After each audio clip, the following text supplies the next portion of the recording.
Hello, this is my first informational video on my channel, and today the cars we'll be talking about is the new BMW X7, the new S650 Ford Mustang, the Audi SQ8, and the new BMW i5. So first of all, we're going to start with the X7. X7 is a 7-seater large SUV, 3 rows. Has an 8.1 out of 10 rating on Edmunds, starts at $83K, which is pretty standard for something like that. Base with an inline 6, I'm guessing the B58 from like the 340 and stuff. The M60 package, which is like the top of the line trim you can get for this, comes with the twin turbo V8, which I'm guessing is out of like the M5. It's kind of designed to compete with the Mercedes GLS. That's like their big sedan also. And I don't know, there's not much bad to say about it, honestly. BMWs are fantastic cars. There's a reason you see so many of them. They're amazing. So this would definitely be a car I could recommend with confidence to people to buy, and it would be good. Because I know both the engine options are good, either the B58 or the V8 from the M5. Those are both great. Should be relatively reliable. A lot of people think BMWs aren't reliable, but the newer ones are pretty solid as long as you like keep up with the maintenance you're supposed to do. Next we're going to talk about the new Mustang, the S650. It's the newest like generation, I guess, of the Mustang. Everyone knows the old S550. That's like the most common one you see. There's 2 trims, the EcoBoost, which is inline 4 turbo, and then GT, which is the 5.0 V8, obviously. Top of the line model being the Dark Horse, which is a really sick trim in my opinion, keeping the manual alive. So it's an awesome car already to me, just because it's manual.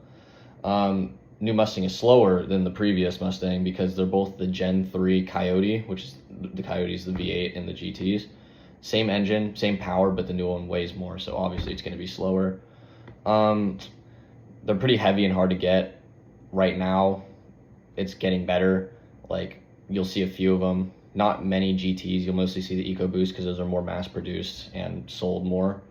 And I've only ever seen one Dark Horse ever, and it was really sick, actually. It was like white with yellow DRLs and everything. It was really nice, but I'm guessing that dude probably paid like 40K markup for that car because he had it so early. Most consumers would prefer to get a previous gen 5.0 because they're like literally half the price and it's basically the same car. Or just get a used C7 Corvette. Like, you get a C7 Z06 or a Dark Horse, and anyone with half a brain is going to take the Corvette. Next we have the Audi SQ8. It's the basis of the Urus, just like the R8 is basically the same car as the Huracan. They use the same engine, pretty much same everything. That's the reason you see all these built like R8, twin turbo R8s, twin turbo Huracans. They're basically making the same power because it's the same engine. It's just whatever you'd prefer. Would you rather drive an R8 or would you rather drive a Huracan? It's like literally the same thing. SQ8, same thing. Same twin turbo V8 as the Urus. I said a similar how to the Huracan and the R8.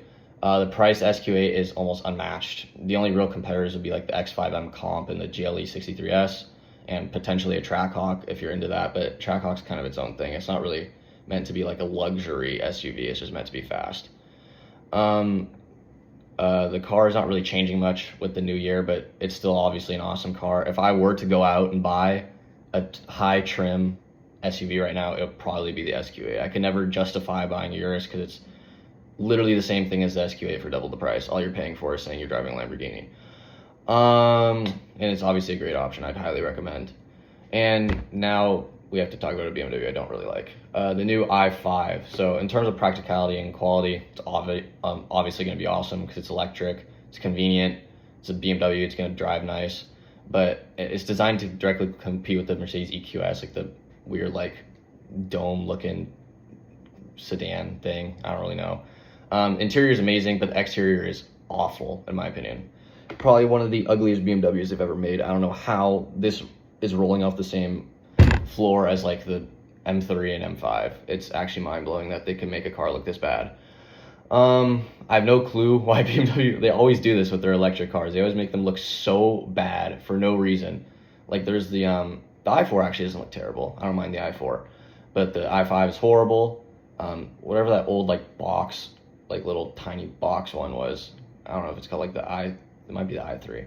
That thing was terrible too. I don't know what they're doing, honestly. They could have just modeled it after the 5 Series like they did with the 4, the i4. It literally just looks like a 4 Series, and it's fine, obviously, because it's the 4 Series isn't a bad-looking car. I don't know.